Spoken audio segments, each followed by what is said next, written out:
Que les bendiga abundantemente. Bienvenidos. Queremos en esta hora, quisiera pues iniciar eh, dándole gracias a Dios por la resurrección de Jesucristo. Quiero agradecerle al Señor por la resurrección de Jesucristo, porque sin la resurrección de Jesucristo, ninguna persona tendría oportunidad ni tendría esperanza de nada. El apóstol Pablo ocupó un capítulo entero para poder hablar de la resurrección en el libro en la primera carta a los Corintios, en el capítulo 15. Prácticamente todo el capítulo se refiere a la resurrección, pero en el versículo 14 el apóstol Pablo dice que si Jesucristo no hubiese resucitado entre los muertos, vana sería nuestra predicación y vana nuestra esperanza y la fe. Imagínese usted que todo lo que hacemos en Dios, nuestros mejores esfuerzos, nuestros mejores deseos, el servicio, la alabanza, la bienvenida, lo que preparamos para cada domingo, cada servicio, no tendría sentido si Jesucristo no se levanta de entre los muertos. Y es un poco más incisivo en el versículo 19, cuando Pablo dice que si no existiría la resurrección, seríamos hombres más miserables del planeta. Hay una versión que es la versión castellana que dice que si no existiría la resurrección, seríamos los hombres más miserables del mundo. Y es que la resurrección le da sentido a lo que nosotros somos. Es decir, que podemos tener conocimiento, podemos tener accionar, pero sin la resurrección todo vendría a ser como nada. Eso lo dice Pablo, no lo digo yo, lo dice Pablo en el capítulo 15, en el versículo número 12. Y yo no sé si usted sabía que la resurrección fue diseñada por Dios. La resurrección fue diseñada, fue preparada, fue elaborada por Dios a consecuencia del error, a consecuencia de un pecado. Es decir, que por el pecado o por los errores, Dios dio una respuesta hacia ello y esa respuesta fue la resurrección. Es interesante que la primera vez que en la Biblia se menciona palabra pecado, que es en el capítulo 4 del libro de Génesis, cuando el Señor le dice a Caín, Caín, el pecado está a la puerta. Esa palabra pecado es una palabra hebrea que significa errar o equivocarse, no dar en el blanco. Es la palabra jatá. Y cuando nosotros entendemos que la resurrección es una respuesta que Dios le dio a la humanidad por sus errores y por su pecado, podemos nosotros valorar un poco más lo que Jesucristo hizo, no solamente en vida, sino que hizo aún cuando fue a las partes más bajas de la tierra. Entonces, lo podemos ver de una manera más sencilla cuando nos damos cuenta que estamos viviendo en un mundo imperfecto. Me refiero a que en el mundo en el que vivimos, todos pecan, todos pecamos, algunos más que otros, pero hay personas que cometen errores, nosotros mismos cometemos errores, hay personas que pecan y nosotros mismos pecamos. Solo para que tenga usted una idea, si nosotros pudiéramos tener un aparato o una medida en que podemos nosotros medir, valga la redundancia, los pecados que cometemos o los errores que cometemos diarios y las consagraciones o los llamamientos a santidad que hacemos nosotros, ¿cuánto cree usted que pesaría la balanza diariamente, solamente la suya y la mía? Si nosotros pudiéramos tener corazones negros cuando pecamos o cometemos errores y corazones blancos cuando acertamos a la santidad o la consagración, ¿cuántos corazones negros tuviéramos en el día? ¿No se ha puesto a pensar cuántos corazones negros tuviéramos en el día? Ahora, vámonos un poco más allá. Si nos ponemos a pensar en nuestro lugar de trabajo, en nuestra cafetería, en el mercado, en el hospital, tal vez en la herrería o en la tortillería, no sé, tal vez en el centro de salud o en ventas ambulantes, en donde tú trabajas, ¿cuántos corazones negros, cuántos pecados se levantarán para el Señor? ¿Y cuántos corazones blancos? Los corazones blancos representan la santidad, como cuando tienes un anhelo de ayudar a alguien, cuando tienes un anhelo de santificarte, no ver algo porque a Dios ofende. ¿Cuántos corazones blancos y negros tendrá ese lugar donde tú trabajas al final del día? Digamos que a las 6 de la tarde se hace un conteo y vamos a ver cuántos corazones negros tiene esta farmacia, esta empresa, y cuántos corazones blancos tiene. Ahora vámonos un poco más allá, miremos en la colonia donde vivimos, ¿cuántos corazones negros y blancos habrán? Vámonos un paso más allá todavía, en nuestra zona, en nuestro país, en nuestro continente. yo le aseguro que si tuviéramos una medición y la pudiéramos ver desde arriba, hay más corazones negros que blancos. Porque cometemos errores más comúnmente, cometemos errores más continuamente que acertamos en algo positivo. Y para estos errores nosotros nos damos cuenta que vivimos de un mundo en donde se nos enseña que no podemos y nos es difícil perdonar.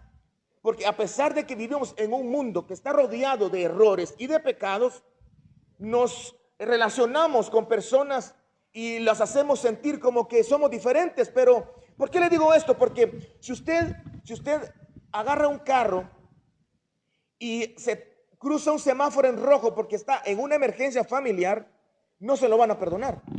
Le van a sacar ticket y va a tener que pagar la multa. Si usted está operando a un paciente y usted es un médico íntegro, pero la enfermera deja una gasa dentro del cuerpo y se le infecta, lo van a demandar, no se lo perdonan. O por ejemplo, usted está construyendo una casa y usted que es albañil se desborona la parte, no se lo van a perdonar. Vivimos en un mundo en donde no hay perdón, en un mundo en donde los problemas, los pecados y los errores no se mantienen con misericordia, no se reciben con perdón. Vivimos en un mundo donde se nos enseña a no perdonar. Usted está dando clase a un niño y quiere realmente corregirlo y se emociona o se enoja mucho y le agarra un brazo y le grita. Eso no se lo perdona el papá o la mamá, menos la dirección, o puede ser que hasta la lleven a juicio por maltrato infantil.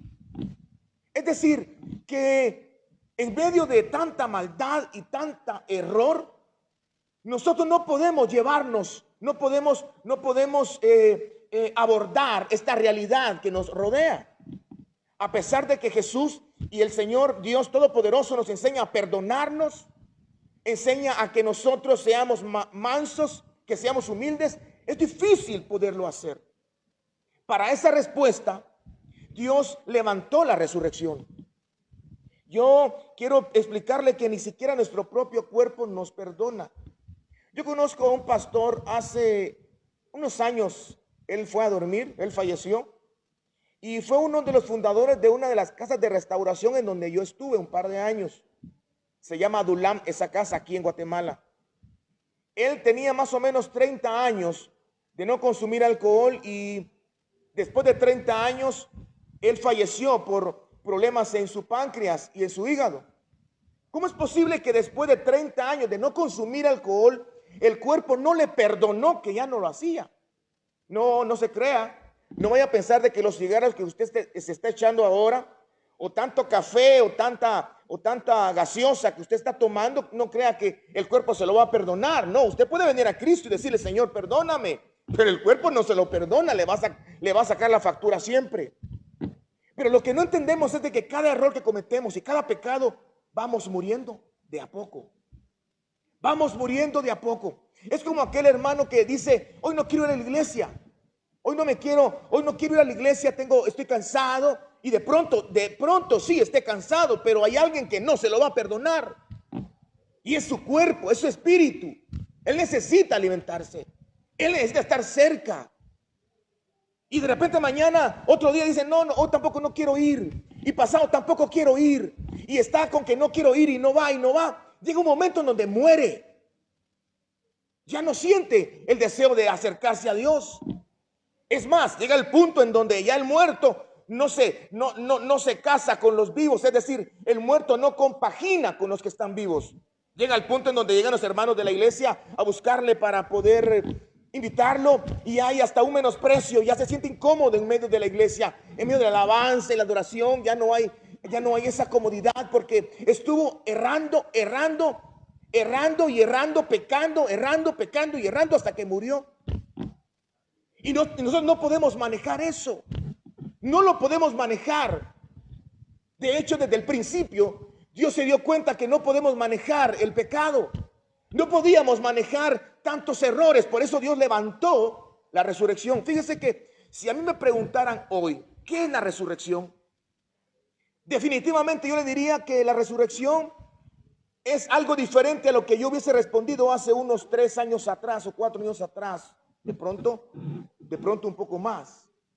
Si me hubiesen preguntado qué es la resurrección, estoy seguro que ahora no digo lo que hubiera dicho hace unos años atrás, porque yo miraba la resurrección como un concepto que estaba basado en una sola acción, y ese concepto se basaba en que un muerto salga de la tumba. Y para mí, porque eso fue lo que se me enseñó, para mí la resurrección era que un muerto saliera de la tumba, y quitarme eso de la mente no lo podía lograr. Ese era el concepto que tenía, pero no era un concepto malo, porque ese es el concepto que se atiende literalmente, o mejor dicho, físicamente, pero teológicamente hablando, la resurrección es volver a Dios. Emocionalmente hablando, la resurrección es reconciliarse con el pasado. Y espiritualmente hablando, la resurrección es lo que nosotros logramos cuando nos acercamos a Cristo. Resucitar es reconocer que Jesucristo es el único que nos puede dar vida. ¿Te das cuenta cómo la resurrección no solamente se conceptúa en que un muerto salga de la tumba? No, la resurrección emocional es que tú te reconcilies con lo que te pasó. Teológicamente hablando, es volver a Dios. Físicamente es que un muerto se levante. Espiritualmente, regresar a nuestro Creador. Ahora, lo que es interesante notar de esto es que cuando hablamos de la resurrección, estamos nosotros logrando entender de que en todos estos aspectos nadie puede resucitar si primero no muere. Oiga lo que le digo. Si la resurrección no es algo físico únicamente, la muerte no es algo física únicamente. ¿Me está comprendiendo? Si la resurrección no es algo físico únicamente, la muerte no es algo física únicamente. Por ejemplo, le voy a poner un ejemplo. Una persona se baja a su casa o un centro comercial y sin darse cuenta deja en su carro las luces encendidas. Y cuando regresa al carro para arrancarlo no tiene batería, y el que está a la par le dice, oiga, se lo empujo, y ¿sabe qué dice uno? No, porque la batería está muerta. Pues, ¿cómo puede estar la batería muerta si la batería no tiene corazón? Es porque la muerte no solamente se circunscribe en que el corazón del humano pare. La muerte representa algo que se detuvo y que ya no puede volverse a regenerar. Algo que se detuvo, ya no puede volver a caminar. Algo que se paró y ya no se puede volver a levantar. Que se cayó y no puede volver a ponerse de pie. Contra ese mal, Dios levanta la resurrección.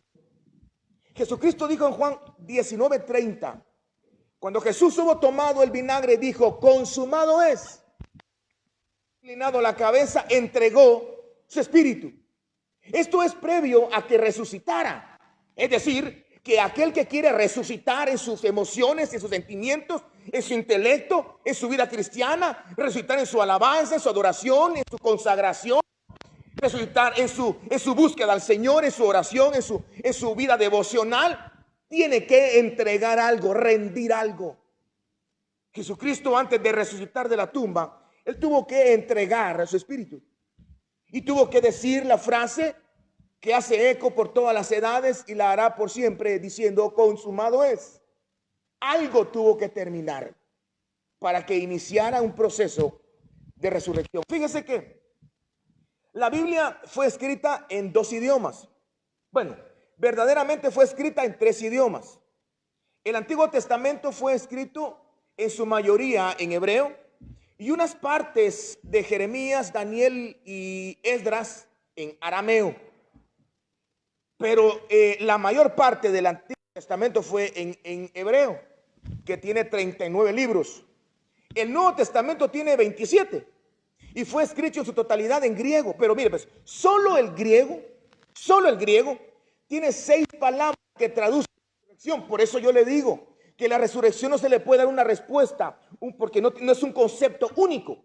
La resurrección es muy amplia y ahorita me va a entender. Está anistemi, exanastasis, ejercis, egeiro y exegeiro. 6 palabras que solo en la parte más chiquita de la Biblia, que es el Nuevo Testamento, se ha usado para traducir resurrección. Aunque no todas tienen el concepto primario de resurrección, pero todas representan la resurrección. Ahora, tal vez el problema no sea el no entender qué es la resurrección. Tal vez el problema sea la pregunta. Esto es algo así como nosotros somos guatemaltecos, estamos transmitiendo desde Guatemala y estamos en el año 2021. El presidente que ahora nos cubre es el presidente doctor Alejandro Yamatei. Es como que si yo dijera, ¿qué es Alejandro Yamatei? La mayoría de los millones de guatemaltecos se pondrían a una voz diciendo, él es el presidente de Guatemala, pero un grupo más pequeño diría, no, él es doctor. Y otro más íntimo de él diría, él es mi padre, él es mi hermano, él es mi cuñado, él es mi concuño, él es mi hijo. Y todos tienen razón. Él es todo lo que han dicho. Pero tal vez la mejor pregunta sería, ¿quién es Alejandro Yamatei? Y no estoy hablando de política, estoy hablándole de un ejemplo bastante claro para que podamos entender que la resurrección no es qué es la resurrección, sino quién es la resurrección. En el libro de Juan 11:25, Jesucristo hablando con una mujer le dijo, yo soy la resurrección y la vida. Y el que cree en mí, aunque esté muerto, vivirá. Pero mire qué interesante esto, porque cuando Jesucristo se presenta como la resurrección, desborona toda enseñanza, destruye toda enseñanza que nos han dado, que la resurrección es únicamente que un muerto se levante. Porque si Él es la resurrección, ¿qué hizo la resurrección? La resurrección también sana. Cristo sanó. La resurrección también libera, también restaura, también levanta. La resurrección también alimenta. La resurrección enseña, consuela. Es decir, que la resurrección no solamente es una acción, no se determina por un momento en donde un muerto se levanta, sino que Jesucristo dice, yo soy la resurrección. Y cuando vemos la resurrección trabajando o manifestándose aquí en nosotros, vemos que la resurrección es mucho más amplia de lo que creemos y pensamos. Por esa razón es que me interesaba muchísimo que tú entendieras qué es la resurrección y quién es la resurrección, la diferencia. Ahora, algo que es muy interesante y digno de considerar es lo siguiente, que, por ejemplo, cuando nosotros miramos a un hombre que estaba ciego de nacimiento o una mujer que tenía flujo de sangre, literalmente dice que había gastado todo para que se pudiera sanar ella y había vendido todo, se había quedado sin plata. Ella entregó todo. Si pudiera decir delante de mí, o mejor dicho, junto conmigo, entregó todo. Ella lo entregó todo. Los recursos que tenía se dio. Ese es el principio para una resurrección. Mientras ella todavía tenga dudas, tenga dinero, mientras ella todavía tenía recursos para poder buscar sanidad, no iba a resucitar. Ahora usted dirá, pero no, ella no resucitó porque estaba viva. Pero ya se lo he explicado que la resurrección no solamente estamos hablando de levantar un muerto de la tumba, de que el corazón vuelva a palpitar. La resurrección es mucho más amplia que eso. Ella había muerto, la enfermedad la mató. Oiga, la enfermedad la mató. Hay muchas personas que probablemente están viendo este programa o tal vez lo vas a ver más adelante o te contaron o no lo sé, pero la enfermedad te ha matado. Tal vez no físicamente, pero te mató la fe, te mató la esperanza, te mató el deseo de creerle a incluso hasta un doctor. Hoy es que están sanando por un lado, hoy es que hay un poder que el Señor derrama de sanidades, no lo crees. La enfermedad te mató. Hay gente que la perdió ya. A esas personas es la que se le debe de ministrar la resurrección. Fíjense que hay una persona que murió su esposo. Hay una persona que murió su esposo y ella murió con él. Hay una persona que está pasando un luto, pero no se ha dado cuenta que ella también está muerta. Solo falta que te entierren en el mismo lugar que enterraron a esa persona que tanto amabas. Pero la diferencia no hay. Eso es lo único, la tierra. Pero has muerto. Tú necesitas entender que debes de soltarlo, entregarlo. Ya no tienes que agarrarte de nada, de su ropa, de su voz. No. El Señor decidió lo mejor que era llevárselo. Tú necesitas resucitar. Tú necesitas el poder de la resurrección. Tú necesitas esa administración que vino sobre María, sobre Marta, que también vino sobre Lázaro, que también vino sobre la niña que le dijeron Talita Cumi, que también vino sobre Nicodemo. Esa es la misma administración que Dios quiere darte. Yo no te ofrezco un programa lleno de tecnología y tal vez, tal vez el que está hablando no es la mejor persona con su dialecto, con su paráfrasis, qué sé yo. Pero sí te garantizo que el Espíritu Santo puede tocarte. Sí te garantizo que el Espíritu Santo quiere tocarte. ¿Sabes por qué? Porque a mí me levantaron de la muerte. A mí me levantaron y estoy dando lo que yo he recibido. Dale la oportunidad a Dios que te levante, que te restaure tu vida, que vuelvas a vivir, que vuelvas a sonreír. No puede ser posible que vivas como muerto estando vivo. ¿Sabe quiénes vivieron esto? Lo vivió Adán y Eva. Dice que Adán y Eva estaban vivos, pero muertos. ¿Ah? Dice que ellos pecaron contra Dios y murieron, pero estaban vivos, pero muertos. Ellos espiritualmente, una parte de ellos murió, pero estaban caminando como si nada. ¿Cuántas personas en este instante no están así, vivas, pero muertas? Y no quieren entregar lo que les es difícil soltar. Mire, hermano, una de las cosas más difíciles para poder soltar precisamente es la aceptación de que no podemos contra ciertas cosas. Debes de aceptar que no puedes contra ciertas cosas. Son mucho más grandes. ¿Sabe qué le dijo Dios a Israel? Voy a llevarte a una tierra que fluye leche y miel. Pero esa tierra que fluye leche y miel es una tierra donde hay personas y seres más grandes que tú y más poderosos que tú. El ellos ser orgullosos y decir, no, ¿cómo va a ser? No, yo puedo. Esa era una señal de arrogancia, de altivez. Ellos tenían que decir, sí, Señor, son más grandes que mí, que yo, que nosotros, pero no son más grandes que tú. Por esa razón es que en esta hora yo quería tomarme un poquito más de tiempo para ministrar que cuando Jesucristo dijo, yo soy la resurrección, Él estaba hablando que tiene muchas maneras de ministrar la resurrección. Otro punto importante es la parte B del versículo 25 del capítulo 11, libro de Juan. Dice, y el que cree en mí, aunque esté muerto, vivirá. ¿Cuál sería la paráfrasis? Hagámoslo al revés. Dice, el que cree, aunque esté muerto, vive. El que no cree, aunque viva, está muerto. Es decir, si tú no crees en la resurrección, vana es tu fe, vana es tu predicación. Y dice la Biblia, no lo digo yo, eso lo dice Corintios capítulo 15, versículo 19, dice que seríamos los hombres más desgraciados del mundo. Eso no lo digo yo, la versión castellana lo dice. Que si no, todo lo que conocemos del Evangelio, todo lo que conocemos, todo lo que nosotros sabemos del Evangelio, solo es para esta vida, solo es para este tiempo. Ay, qué triste sería, hermano.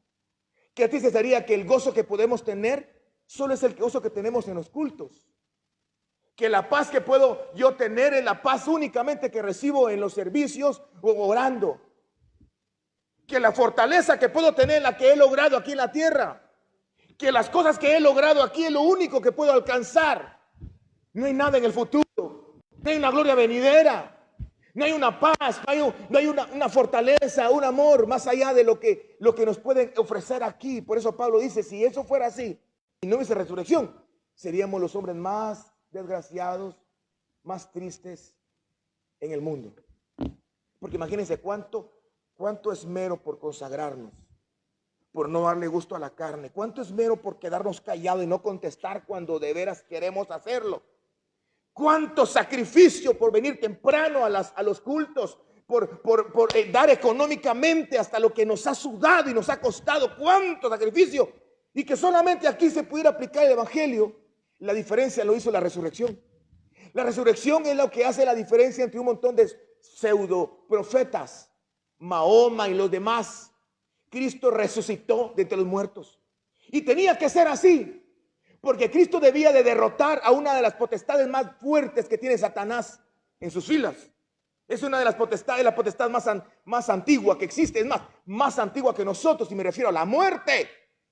Tenía que derrotar a la muerte. Tenía que descender y derrotarla en su mismo terreno. Eso es la resurrección. Es el triunfo de nosotros por Cristo de la muerte. Que cuando dicen no se puede, claro que sí, hay resurrección. Sí se puede, pero se acabó, no importa, hay resurrección. Si no fuera por la resurrección, no tendríamos la esperanza que ahora tenemos.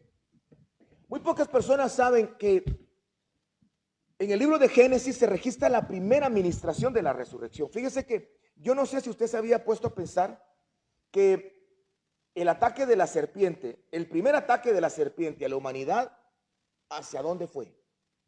Piénselo por un momento. El ataque de la serpiente a la humanidad, ¿a dónde le tiró la serpiente? ¿Qué es lo que va? Se lo voy a poner de una manera diferente. ¿Qué es lo que no tenía Satanás, que tenía Adán y Eva? Poder. Claro, Satanás tenía poder y tiene poder aún. Belleza. Claro que lo tiene. Y no se le dijo a Jesús, pues todos estos reinos de aquí, no va a creer que le puso covachitas, y no, le puso lo mejor. Todo esto te lo doy. Belleza tenía Satanás. Oiga, conocimiento. Ay, Dios. Tenía mucho conocimiento y lo sigue teniendo. Poder. Claro que tiene poder. Es que si no quería conocimiento, no quería belleza, no quería poder, ¿qué es lo que le interesaba a él? Porque lo que él no tenía es que él sabía que sus días estaban contados. Yo no sé si usted sabía, pero en Génesis 2:17 el Señor Dios le dijo que si comía del árbol no iba a morir. Significa que Adán y Eva no iban a morir. Nunca iban a terminar. Nunca iba a haber un final de ellos. Él sí tenía un final.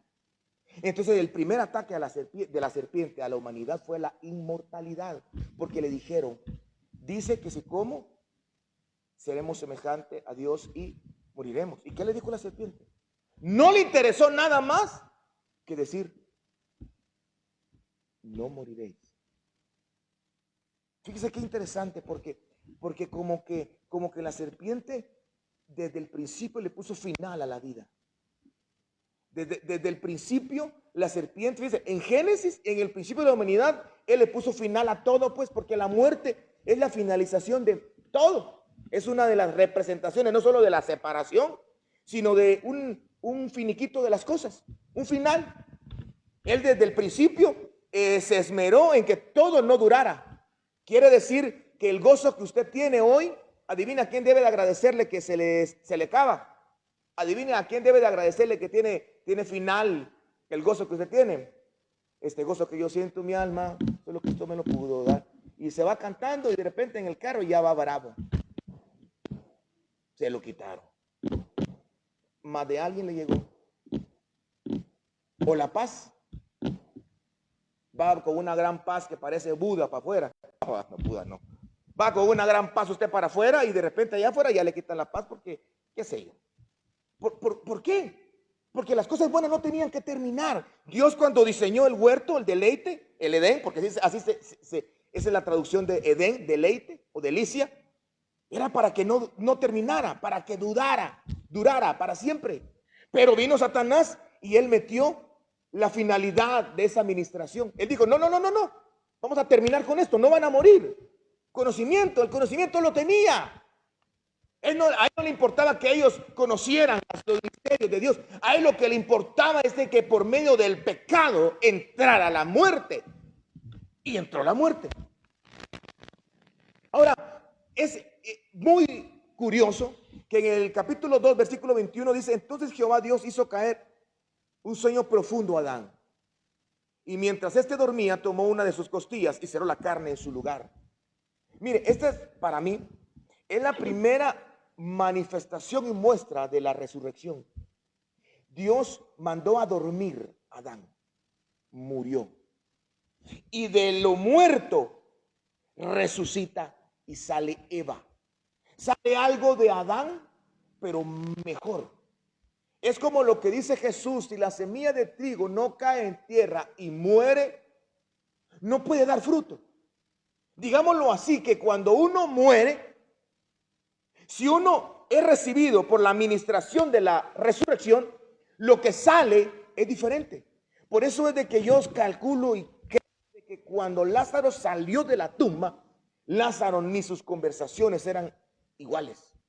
Lázaro no podía ser el mismo. Solo imagínese a Lázaro cuando oía de que murió alguien. Él se ponía a pensar, yo estuve muerto. O cuando oía que Jesús estaba resucitando a la hija de la viuda de Naín. O a la niña. Es decir, que cuando Adán durmió, Dios estaba profetizando con eso. Dios dijo, el hombre se va a equivocar. El hombre tiene errores. Voy a profetizar y me voy a adelantar porque dice que Él es el alfa y la omega. Él es el principio y Él es el fin. Es decir, que cuando el hombre durmió como una figura de la muerte, resucitó y salió de ahí Eva. Ahora, me gusta mucho esta parte porque cuando uno relaciona a que uno cuando muere, porque Adán fue formado, cuando uno muere es porque Dios te está formando o porque fuiste formado. El que muere es formado. Es decir, no muere cualquiera. Es que morir, es decir, Señor, ya no puedo, ya no aguanto. Es decir, me rindo pues. Ya no voy a luchar por mis fuerzas. No lo puedo hacer yo porque no lo logro manejar. Y aunque yo me esté engañando, no, ahora sí lo voy a hacer bien. Ahora, no. Eso es formación. Te están formando. Por eso el que murió, el que se fue a la tumba, el que durmió, fue Adán, que es el que fue formado. Eva no fue formada. Eva salió de la formación.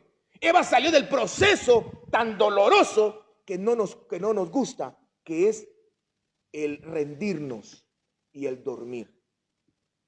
Entonces Jehová Dios formó al hombre del polvo de la tierra, 2:7 de Génesis, y sopló en su nariz aliento de vida.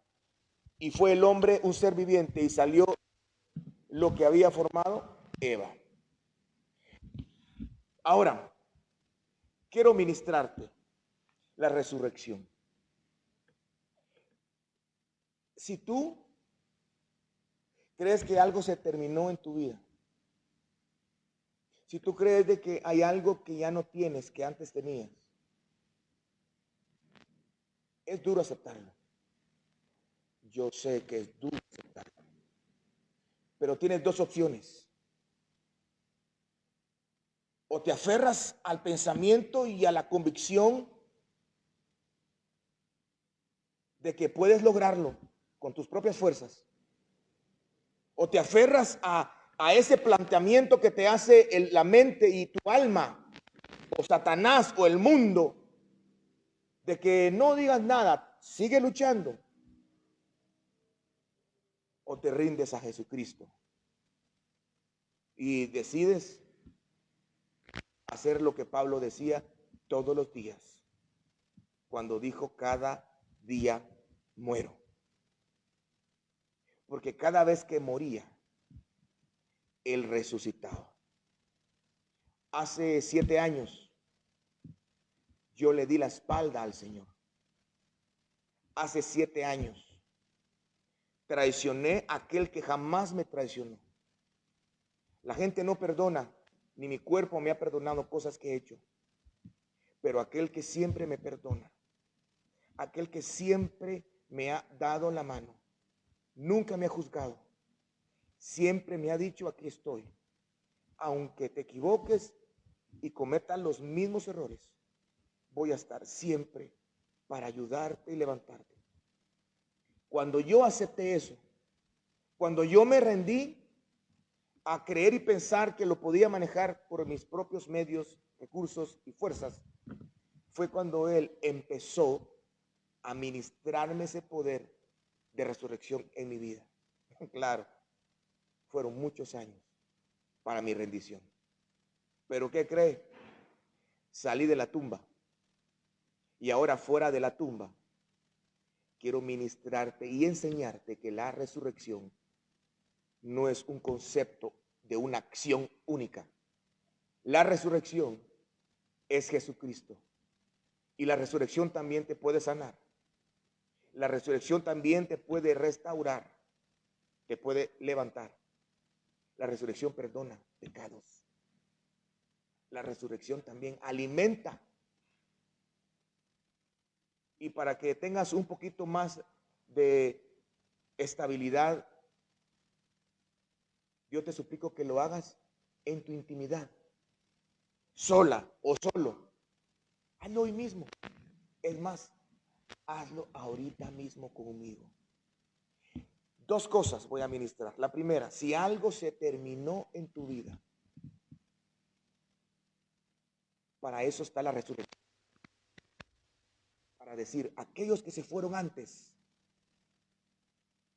no se fueron para siempre. Aquello que se desapareció y ya no está, volverá a surgir como renuevo, pero va a ser mejor que antes. Porque cuando Eva salió de Adán, fue diferente a la estructura que durmió.